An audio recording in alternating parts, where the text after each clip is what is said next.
ಎಲ್ರಿಗೂ ನಮಸ್ಕಾರ. ಶಾಂತೂರು ಡಿ.ಎಸ್.ಪಿ ಜಮಖಂಡಿ. ಆದಮೇಲೆ ಇದೇ ಫೆಬ್ರವರಿ 22, 23, 24 3 ದಿನಗಳ ಕಾಲ ರನ್ನ ಹುಟ್ಟಿರ್ತಕ್ಕಂಥ ಊರು ಬೆಳಗ್ಲಿಯಲ್ಲಿ ಮತ್ತು ರನ್ನನಾಡು ಮುಧೋಳದಲ್ಲಿ 3 ದಿನಗಳ ಕಾಲ ರನ್ನ ವೈಭವನ ಅದ್ದೂರಿಯಾಗಿ ಆಚರಣೆ ಮಾಡೋದಕ್ಕೆ ಈಗಾಗಲೇ ಸರ್ಕಾರ ಮತ್ತು ಜಿಲ್ಲಾಡಳಿತ ಸಜ್ಜಾಗಿದೆ. ಅದಕ್ಕಾಗಿಯೇ ನಮ್ಮದು ಪೊಲೀಸ್ ಇಲಾಖೆಯೂ ಸಹ ಎಲ್ಲ ಆಯಾಮಗಳಲ್ಲಿ ನಾವು ತಯಾರಾಗಿದ್ದೇವೆ.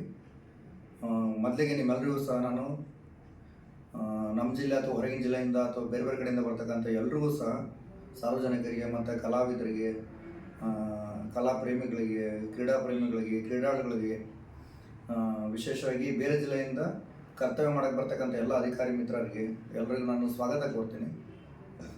ವಿಶೇಷವಾಗಿ ಬೇರೆ ಬೇರೆ ಕಡೆಯಿಂದ ಬರ್ತಕ್ಕಂಥ ಸಾರ್ವಜನಿಕರಿಗೆ ಮತ್ತು ನಮ್ಮ ಮುಧೋಳ ನಗರದ ಸಾರ್ವಜನಿಕರಲ್ಲಿ ನಮ್ಮ ಪೊಲೀಸ್ ಇಲಾಖೆಯಿಂದ ಮನವಿ ಏನಂತ ಹೇಳಿದ್ರೆ, ದಯವಿಟ್ಟು ಈ ಕಾರ್ಯಕ್ರಮ ತುಂಬ ಅಚ್ಚುಕಟ್ಟಾಗಿ ಯಶಸ್ವಿ ಆಗಬೇಕಾಗಿತ್ತು ಅಂತ ಹೇಳಿದ್ರೆ ನಮ್ಮ ಪೊಲೀಸ್ ಇಲಾಖೆ ಕೊಡ್ತಕ್ಕಂಥ ಒಂದಿಷ್ಟು ನಿರ್ದೇಶನಗಳನ್ನು, ಸಲಹೆ ಸೂಚನೆಗಳನ್ನು ದಯವಿಟ್ಟು ಎಲ್ಲರೂ ಇದನ್ನು ಪಾಲನೆ ಮಾಡಿದರೆ 100% ಈ ಕಾರ್ಯಕ್ರಮ ತುಂಬ ಯಶಸ್ವಾಗುತ್ತೆ ಅನ್ನೋದರಲ್ಲಿ ಯಾವುದೇ ಸಂಶಯ ಇಲ್ಲ. ಹಾಗಾಗಿನೇ ದಯವಿಟ್ಟು ಸಾರ್ವಜನಿಕರು ಪೊಲೀಸ್ನವರು ಹೇಳಿರ್ತಕ್ಕಂಥ ನಿರ್ದೇಶನಗಳನ್ನು, ನಿಯಮಗಳನ್ನು ಪಾಲನೆ ಮಾಡಬೇಕಂತ ವಿನಂತಿಸ್ಕೊಳ್ತೀವಿ. ಅಂದರೆ ವಿಶೇಷವಾಗಿ ಇದರಲ್ಲಿ ನಮ್ಮ ಮುಧೋಳ ನಗರದಲ್ಲಿ ನಾವು ಎಲ್ಲೆಂದರಲ್ಲೇ ಗಾಡಿಗಳನ್ನು ಪಾರ್ಕ್ ಮಾಡ್ತಕ್ಕಂಥದ್ದನ್ನು ನಾವು ನಿಲ್ಲಿಸಬೇಕಾಗುತ್ತೆ. ಅಂದರೆ ನಮ್ಮದು ರಾಯಣ್ಣ ಸರ್ಕಲಿಂದ ಇಟ್ಕೊಂಡು ರನ್ನ ಸರ್ಕಲ್ ತನಕ ಇರ್ತಕ್ಕಂಥ ರೋಡಲ್ಲಿ ಪೂರ್ಣವಾಗಿ ನಾವು ವೆಹಿಕಲ್ಗಳು ಇಲ್ಲದಂತೆ ಮತ್ತು ಒಂದು ಸ್ವಲ್ಪ ಸಣ್ಣ ಪುಟ್ಟವರೆಲ್ಲ ರೋಡ್ನಲ್ಲೆಲ್ಲ ಬಂದು ವ್ಯಾಪಾರ ಮಾಡ್ತಕ್ಕಂಥ ಇದ್ರಿ. ದಯವಿಟ್ಟು ಈ 3 ದಿನಗಳ ಕಾಲ ಇದಕ್ಕೆ ಸಹಕಾರ ಕೊಡಬೇಕು. ನಮ್ಮದು ವ್ಯಾಪಾರ ಮಾಡ್ತಕ್ಕಂಥವ್ರಿಗೆ ಆಗಲಿ ಅಥವಾ ಗಾಡಿಗಳನ್ನು ಪಾರ್ಕ್ ಮಾಡ್ತಕ್ಕಂಥವ್ರಿಗೆ ಆಗಲಿ ಕಿರಿಕಿರಿ ಮಾಡ್ಬೇಕನ್ನೋ ಉದ್ದೇಶ ಇಲ್ಲ. ಬಟ್ ನಮ್ಮ ಹಬ್ಬ ಇದು, ಮುಧೋಳ ನಗರದ ಹಬ್ಬ, ನಮ್ಮ ಶ್ರೇಷ್ಠನಾಗಿರ್ತಕ್ಕಂಥ ಕವಿ ಚಕ್ರವರ್ತಿ ರನ್ನ ಹಬ್ಬ ಆಗಿರೋದ್ರಿಂದ ನಾವು ಇದನ್ನು ಯಶಸ್ವಿಗೊಳಿಸಬೇಕಾಗಿರ್ತಕ್ಕಂಥದ್ದು ನಮ್ಮೆಲ್ಲರೂ ಜವಾಬ್ದಾರಿ, ನಮ್ಮದು ನಿಮ್ಮದು ಎಲ್ಲರೂ ಜವಾಬ್ದಾರಿ. ಹಾಗಾಗಿ ಇದಕ್ಕೆ ಸಹಕಾರ ಕೊಡಬೇಕು. ಯಾವುದೇ ಕಾರಣಕ್ಕೂ ರೋಡಲ್ಲಿ ವಾಹನಗಳನ್ನು ಅಡ್ಡಾದಿಡ್ಡಿಯಾಗಿ ಪಾರ್ಕ್ ಮಾಡ್ತಕ್ಕಂಥದ್ದನ್ನ ದಯವಿಟ್ಟು ಮೊದಲು ನಾವು ನಿಲ್ಲಿಸಬೇಕಾಗುತ್ತೆ. ಇವತ್ತೇ ಕೂಡಲೇ ಏನು ಮಾಡಬೇಕು, ನಾವೆಲ್ಲರೂ ಸಹ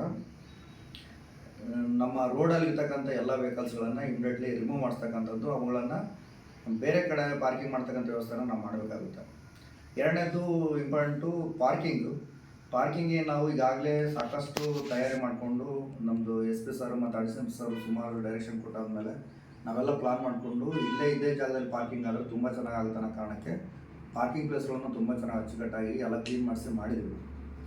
ಈ ಪಾರ್ಕಿಂಗ್ ಪ್ಲೇಸಿಂದ ನಿಮಗೆ ಕಾರ್ಯಕ್ರಮ ಸ್ಥಳಕ್ಕೂ ಹೋಗೋಕ್ಕೂ ಸುಮಾರು ತುಂಬ ಹತ್ತಿರವಾಗಿರೋ ಜಾಗದಲ್ಲಿ ನಾವು ಇದನ್ನು ಅರೇಂಜ್ಮೆಂಟ್ ಮಾಡ್ಕೊಂಡಿದ್ವಿ. ಹಾಗಾಗಿನೇ ದಯವಿಟ್ಟು ಪಾರ್ಕಿಂಗ್ ಜಾಗದಲ್ಲಿ ನಿಮ್ಗೆ ಎಲ್ಲೆಲ್ಲಿ ಪಾರ್ಕಿಂಗ್ ಮಾಡೋಕ್ಕೆ ಅವಕಾಶ ಇದೆಯೋ ಅಲ್ಲೇ ಪಾರ್ಕಿಂಗ್ ಮಾಡಿಸಿ. ಪಾರ್ಕಿಂಗ್ ಮಾಡಬೇಕಾದ್ರೆ ಎಲ್ಲೋ ಒಂದು ಕಡೆ ಪಾರ್ಕಿಂಗ್ ಮಾಡೋದೆಲ್ಲ ಮಾಡಬೇಡಿ, ನೀಟಾಗಿ ಪಾರ್ಕಿಂಗ್ ಮಾಡಿ. ನೀವು ಮಾಡ್ತಕ್ಕಂಥ ಪಾರ್ಕಿಂಗ್ ಮಾಡ್ತಕ್ಕಂಥ ಸಂದರ್ಭದಲ್ಲಿ ಯಾವುದೋ ಒಂದು ವೆಹಿಕಲ್ನ ಎಲ್ಲೋ ಒಂದು ಕಡೆ ನಿಲ್ಲಿಸಿ ಅಂತ ಹೇಳಿದ್ರೆ ಬಂದಿರ್ತಕ್ಕಂಥವ್ರೆಲ್ಲ ಅದನ್ನೇ ಮುಂದುವರ್ಸ್ಕೊಂಡು ಹೋದರೆ ನಂತರ ವಾಪಸ್ ಹೋಗ್ಬೇಕಾದ್ರೆ ನಿಮ್ಮ ವೆಹಿಕಲನ್ನು ನೀವೇ ವಾಪಸ್ ಹೋಗ್ಬೇಕಂದ್ರೆ ನಿಮಗೆ ಸಿಗಲ್ಲ, ತುಂಬ ಕಷ್ಟ ಆಗುತ್ತೆ. ಹಾಗಾಗಿನೇ ಅಲ್ಲಿರ್ತಕ್ಕಂಥ ಅಧಿಕಾರಿಗಳು, ಸಿಬ್ಬಂದಿಗಳು ಯಾವ ರೀತಿಯಲ್ಲಿ ಪಾರ್ಕಿಂಗ್ ಮಾಡೋಕ್ಕೆ ಹೇಳ್ತಾರೆ ಅದೇ ರೀತಿ ಆಗಿರ್ತಕ್ಕಂಥ ಪಾರ್ಕಿಂಗನ್ನು ಮಾಡಿ. ಆಮೇಲೆ ಪೊಲೀಸ್ನವ್ರ ಜೊತೆ ವಾದ ಬೇಡ, ನಾನು ಇಲ್ಲಿ ಹೋಗ್ತೀನಿ, ನಾನು ಅಲ್ಲಿ ಪಾರ್ಕ್ ಮಾಡ್ತೀನಿ, ಇಲ್ಲಿ ಪಾರ್ಕ್ ಮಾಡ್ತೀನಿ ಅಂತೇಳಿ ವಾದ ಮಾಡೋಕ್ಕೆ ಹೋಗ್ಬೇಡಿ. ನಮ್ದು ಇಂಪಾರ್ಟೆಂಟ್ ಇರ್ತಕ್ಕಂಥದ್ದು ಗಾಡಿ ಪಾರ್ಕಿಂಗ್ ಮಾಡೋದು ಇಂಪಾರ್ಟೆಂಟ್ ಅಲ್ಲ, ಕಾರ್ಯಕ್ರಮ ನೋಡ್ಬೇಕು, ನೀವೆಲ್ಲ ಅದನ್ನು ಎಂಜಾಯ್ ಮಾಡಬೇಕು, ಕಾರ್ಯಕ್ರಮ ಯಶಸ್ಸು ಆಗಬೇಕು. ಆ ಕಾರಣಕ್ಕೆ ಅದರಲ್ಲಿ ಪೊಲೀಸ್ನವ್ರ ಸಹಕಾರ ಕೊಡಿ. ಆಮೇಲೆ ಡೈವರ್ಷನ್ ಬರ್ತದೆ. ಡೈವರ್ಷನ್ ಬಂದಾಗ ನಿಮಗೆ ಎಲ್ಲೆಲ್ಲಿ ಡೈವರ್ಷನ್ ಹೋಗೋಕೆ ಹೇಳಿದರೆ ಅದೇ ಡೈರೆಕ್ಷನಲ್ಲಿ ಡೈವರ್ಷನ್ ತೊಗೊಳ್ಳಿ. ಒತ್ತಾಯ ಮಾಡಿಕೊಂಡು ನಾನು ಇಲ್ಲೇ ಹೋಗ್ತೀನಿ ಅಲ್ಲೇ ಹೋಗ್ತೀನಿ ಅಂತೇಳಿ ವಾದ ಮಾಡೋಕ್ಕೆ ಹೋಗಬೇಡಿ. ಅದಾದಮೇಲೆ ಇಂಪಾರ್ಟೆಂಟು ಕಾರ್ಯಕ್ರಮದ ಸ್ಥಳದಲ್ಲಿ ಒಂದಿಷ್ಟು ಜನ ನಾನು ವೇದಿಕೆ ಮೇಲೆ ಹೋಗಬೇಕು, ನಾನು ಮೇಲೆ ಹೋಗಿ ಸುಮ್ಮನೆ ನಿಂತ್ಕೋಬೇಕು, ಸೈಡಿಗೆ ನಿಂತ್ಕೋಬೇಕು, ಅವ್ರ ಜೊತೆ ಹೋಗ್ಬೇಕು, ಇವ್ರ ಜೊತೆ ಹೋಗಬೇಕು ಅಂತೇಳಿ ತುಂಬ ಜನ ಬರ್ತೀರಿ. ಇದೊಂದು ಸ್ವಲ್ಪ ಯಾಕೆ ಮುಜುಗರ ಆಗ್ತದೆ. ಹಾಗಾಗಿನೇ ವೇದಿಕೆ ಮೇಲೆ ಹೋಗ್ತಕ್ಕಂಥ ಗಣ್ಯರು ವೇದಿಕೆ ಮೇಲೆ ಹೋಗಲಿ. ಕಲಾವಿದರು ಏನಾಗ್ತಾರೆ, ಅವ್ರ ಜಾಗಕ್ಕೆ ಅವ್ರು ಕಲಾವಿದರು ಹೋಗ್ತಾರೆ. ನಮ್ಮದು ಎಲ್ಲಿದೆಯಲ್ಲ ನಮ್ಮದ ಸ್ಥಾನದಲ್ಲಿ ನಾವು ಹೋಗಿ ಹೆಸರಾಗೋಣ. ಅಲ್ಲಿ ಹೋಗಿ ನಾನು ಅವ್ರದೀನಿ ಇವ್ರದೀನಿ, ನಮ್ಮದು ಸ್ಥಾನ ಇದೆ, ಆ ಹುದ್ದೆ ಇದೆ, ಈ ಹುದ್ದೆ ಇದೆ ಅಂತೇಳಿ ನಾವು ಪೊಲೀಸರ ಜೊತೆ ವಾದ ಮಾಡೋದು ಬೇಡ. ಈಗಾಗಲೇ ಲೀಸ್ಟ್ ಮಾಡಿರ್ತಾರೆ, ಆ ಲೀಸ್ಟ್ ಪ್ರಕಾರ ID ಕಾರ್ಡ್ ಕೊಟ್ಟಿರ್ತಾರೆ, ಆ ಪ್ರಕಾರ ನಾವೆಲ್ಲರೂ ವರ್ತನೆ ಮಾಡಬೇಕಾಗುತ್ತೆ. ನಮ್ಮಲ್ಲಿ ನನಗಂತೇಳಿ ಆಸನ ನನಗೆ ಸ್ಟೇಜ್ ಮೇಲೆ ಇಲ್ಲ ಅಂತ ಹೇಳಿದ್ರೆ ನಾನು ಅಲ್ಲಿ ಹೋಗೋದು ಬೇಡ. VIP ಗೇಟಲ್ಲಿ ನನಗೆ ಪಾಸ್ ಇಲ್ಲ ಅಂತ ಹೇಳಿದ್ರೆ ನನಗೆ ಅಲ್ಲಿ ಹೋಗೋದು ಬೇಡ. ನನಗೆ ಅಂಥೇಳಿ ಎಲ್ಲಿ ಸಾಧ್ಯ ಇದೆ, ಎಲ್ಲಿ ಸಾರ್ವಜನಿಕ ಜಾಗದಲ್ಲಿ ಜಾಗ ಇದೆ ಅಲ್ಲಿ ಬನ್ನಿ.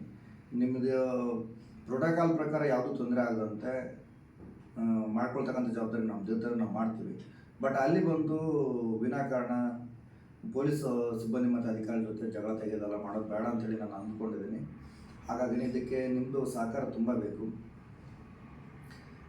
ಈ 3 ದಿನದ ಹಬ್ಬವನ್ನು ನಾವೆಲ್ಲರೂ ಸೇರಿ ತುಂಬ ಯಶಸ್ವಿಗೊಳಿಸೋಣ, ಹೆಚ್ಚಿನ ಸಂಖ್ಯೆಯಲ್ಲಿ ಭಾಗವಹಿಸಿ ಕಾರ್ಯಕ್ರಮವನ್ನು ಯಶಸ್ವಿಗೊಳಿಸಿ ಅಂತೇಳಿ ನಾನು ಎಲ್ಲರ ಹತ್ರ ವಿನಂತಿಸ್ಕೊಳ್ತೀನಿ. ಎಲ್ರಿಗೂ ಒಳ್ಳೆಯದಾಗಲಿ. Thank you.